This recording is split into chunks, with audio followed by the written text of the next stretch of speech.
നമ്മുടെ അടുക്കളകളിൽ നിന്ന് സാധനങ്ങളുടെ വില കേട്ട് നമ്മൾ ഞെട്ടുന്നുണ്ടാകാം. എന്നാൽ ഇതൊരു തുടക്കം മാത്രമാണെന്ന് പറഞ്ഞാൽ നിങ്ങൾ വിശ്വസിക്കുമോ? ഒരു വശത്ത് യുദ്ധവും ഇന്ധന പ്രതിസന്ധിയും കാരണം ലോകം നടുങ്ങുമ്പോൾ മറുവശത്ത് പ്രകൃതി അതിൻ്റെ ഏറ്റവും മാരകമായ ആയുധവുമായി വരികയാണ്, സൂപ്പർ എൽനീനോ. അതെ, ഒരു കാലാവസ്ഥാ വ്യതിയാനം മാത്രമായി ഈ അവസ്ഥയെ നമുക്ക് കാണാനാവില്ല. ഏഷ്യയുടെ, പ്രത്യേകിച്ച് ഇന്ത്യയുടെ നട്ടലൊടിക്കാൻ പോകുന്നൊരു സാമ്പത്തിക ഊർജ്ജ ദുരന്തത്തിന്റെ മുന്നറിയിപ്പാണിത്. ഇറാന്റെ യുദ്ധപ്രഖ്യാപനവും ഹോർമൂസ് കടലിടുക്കിലെ ഉപരോധവും കാരണം എണ്ണ കിട്ടാതെ രാജ്യം വലയുമ്പോഴാണ് ഈ സൂപ്പർ എൽനീനോയുടെ വരവ്. ഇത് നമ്മുടെ പവർ ഗ്രിഡുകളെ തകർക്കുമോ? കടുത്ത വരൾച്ചയും പട്ടിണിയും വീണ്ടും വരുമോ? അതിനാദ്യം നമുക്ക് എന്താണ് ഈ എൽനീനോ എന്ന് മനസ്സിലാക്കണം. സമുദ്ര താപനിലയിൽ ഉണ്ടാകുന്ന സ്വാഭാവികമായ വ്യതിയാനങ്ങൾ കാരണം ഭൂമിയിൽ കടുത്ത ചൂടും വരൾച്ചയും ഉണ്ടാകുന്ന പ്രതിഭാസമാണിത്. സാധാരണയായി 2 മുതൽ 7 വർഷം വരെ കൂടുമ്പോഴാണ് എൽനീനോ വരാറ്. എന്നാൽ സൂപ്പർ എൽനീനോ വളരെ അപൂർവമാണ്. 10 മുതൽ 15 വർഷത്തിലൊരിക്കൽ മാത്രം സംഭവിക്കുന്ന ഒന്നാണിത്. സൂപ്പർ എൽനീനോ സമയത്ത് സമുദ്രത്തിലെ താപനില 2 ഡിഗ്രി സെൽഷ്യസിലധികം വർദ്ധിക്കും. പക്ഷേ ഞെട്ടിക്കുന്ന വിവരം എന്തെന്നാൽ ഈ വർഷം സമുദ്ര താപനില 3 ഡിഗ്രിയിലധികം ഉയർന്നേക്കാമെന്നാണ് പ്രവചനങ്ങൾ പറയുന്നത്. ഇത് 1877 രേഖപ്പെടുത്തിയ 2.7 ഡിഗ്രി എന്ന സർവകാല റെക്കോർഡിനേക്കാൾ കൂടുതലാണ്. യൂണിവേഴ്സിറ്റി മലേഷ്യൻ സഭയിലെ പ്രൊഫസർ ജസ്റ്റിൻ സെന്റിയൻ ഇതിനെ വിശേഷിപ്പിച്ചത് ഈ ശക്തമായ താപതരംഗം ഭൂമിയുടെ കാലാവസ്ഥയ്ക്ക് ഒരു ടർബോ ചാർജർ പോലെയാണ് പ്രവർത്തിക്കുന്നത് എന്നാണ്. ഇത് സാധാരണ മാറ്റങ്ങളെ പോലും വലിയ ആഗോള ദുരന്തങ്ങളാക്കി മാറ്റും. ചരിത്രം പരിശോധിച്ചാൽ നമുക്കിതിന്റെ ഭീകരത മനസ്സിലാകും. ചരിത്രത്തിൽ രേഖപ്പെടുത്തപ്പെട്ട ഏറ്റവും ശക്തമായ 1877 സൂപ്പർ എൽനീനോ ഇന്ത്യയിലും ചൈനയിലും ഉണ്ടാക്കിയത് സമാനതകളില്ലാത്ത വരൾച്ചയാണ്. സിംഗപ്പൂർ മാനേജ്മെന്റ് യൂണിവേഴ്സിറ്റിയിലെ പരിസ്ഥിതി ചരിത്രകാരി ഫിയോണ ക്ലെയർ വില്യംസിന്റെ പഠനങ്ങൾ പ്രകാരം അന്ന് ഏഷ്യയിലുടനീളം ദശലക്ഷക്കണക്കിന് ആളുകളാണ് മരണപ്പെടുകയോ ദാരിദ്ര്യത്തിലേക്ക് വീഴുകയോ ചെയ്തത്. ഈ ദുരന്തങ്ങളാണ് പിന്നീട് ശാസ്ത്രജ്ഞരെ എൽനീനോ സദേൺ ഓസിലേഷൻ തിരിച്ചറിയാൻ പ്രേരിപ്പിച്ചത് തന്നെ. 1980-കൾക്ക് ശേഷം 3 സൂപ്പർ എൽനീനോ സംഭവങ്ങൾ നമ്മൾ കണ്ടു. 1992, 1997, 2015 വർഷങ്ങളിൽ.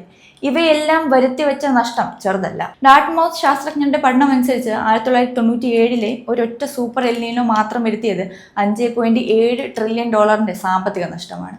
ഈ നൂറ്റാണ്ടിൽ എൽനീനോ മൂലമുണ്ടാകുന്ന ആകെ സാമ്പത്തിക നഷ്ടം $87 ട്രില്യൺ എത്തുമെന്നാണ് പ്രവചനം. ചിന്തിക്കാൻ കഴിയുന്നതിലും അപ്പുറമാണിത്. എന്നാൽ ഇത്തവണ സ്ഥിതി കൂടുതൽ വഷളാകാൻ മറ്റൊരു കാരണവുമുണ്ട്. നമ്മൾ ഇപ്പോൾ നിൽക്കുന്നത് 2026-ലാണ്. ഈ വർഷം ആദ്യം പൊട്ടിപ്പുറപ്പെട്ട ഇറാൻ യുദ്ധവും ഇന്ധന പ്രതിസന്ധിയും ഏഷ്യയെ ഉലച്ചുകൊണ്ടിരിക്കുകയാണ്. ഏഷ്യൻ രാജ്യങ്ങൾ എണ്ണയ്ക്കും പ്രകൃതിവാതകത്തിനുമായി ആശ്രയിക്കുന്നത് മിഡിൽ ഈസ്റ്റിനെയാണ്. എന്നാൽ ഇറാന്റെ ഹോർമൂസ് കടലിടുക്ക് അടച്ചുപൂട്ടാനുള്ള തീരുമാനം കാരണം ഇന്ധന വിതരണം പൂർണ്ണമായും തടസ്സപ്പെട്ടു. നിങ്ങൾക്കറിയാമോ, ഈ ജലപാതയിലൂടെ കടന്നു പോകുന്ന എണ്ണയുടെ 80% വരുന്നത് ഏഷ്യയിലേക്കാണ്. ഇതിനകം തന്നെ പാകിസ്ഥാനും ഫിലിപ്പീൻസും ആഴ്ചയിൽ 4 ദിവസത്തെ പ്രവൃത്തി ദിനമാക്കി കുറച്ചു കഴിഞ്ഞു. മ്യാൻമറിലെ സർക്കാർ വാഹനങ്ങൾക്ക് നിയന്ത്രണം ഏർപ്പെടുത്തി. ഏഷ്യൻ ഡെവലപ്മെന്റ് ബാങ്ക് ഏഷ്യയുടെ വളർച്ചാ നിരക്ക് 5.1% നിന്ന് 4.7% വെട്ടിക്കുറച്ചു. ഇനി ചിന്തിച്ചു നോക്കൂ, ഒരു വശത്ത് ഇറാന്റെ ഉപരോധം കാരണം ഇന്ധനമില്ല, മറുവശത്ത് സൂപ്പർ എൽനീനോ കാരണം മഴയുമില്ല, വെള്ളവുമില്ല.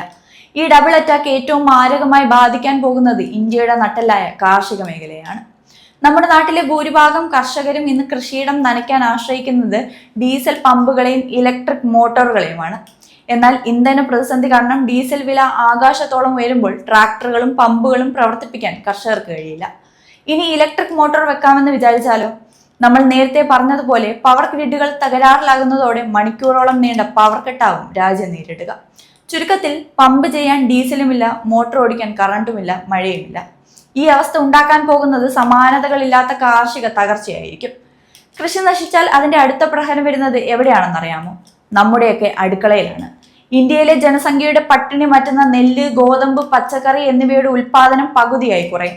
ഇതോടെ വിപണിയിൽ സാധനങ്ങൾക്ക് കടുത്ത ക്ഷാമം അനുഭവപ്പെടും. ഡിമാൻഡ് കൂടും, സപ്ലൈ കുറയും. ഇതിന്റെ ഫലം അതിരൂക്ഷമായ വിലക്കയറ്റമായിരിക്കും.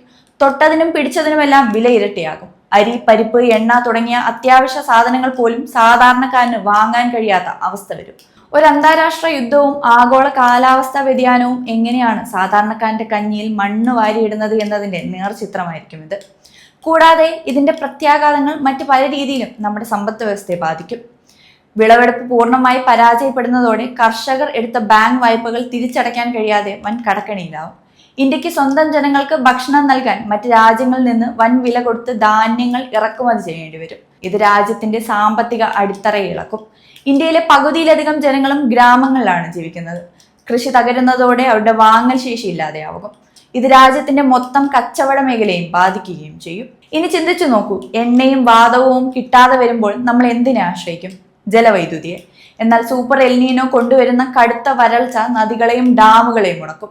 ദക്ഷിണ തെക്കു കിഴക്കൻ ഏഷ്യയിലെ മൊത്തം വൈദ്യുതിയുടെ 14.5% ജലവൈദ്യുതിയാണ്. ചൂട് കൂടുമ്പോൾ എയർ കണ്ടീഷനുകളുടെ ഉപയോഗം കുതിച്ചുയരും. എന്നാൽ വൈദ്യുതി ഉൽപ്പാദിപ്പിക്കാൻ വെള്ളം കാണില്ല.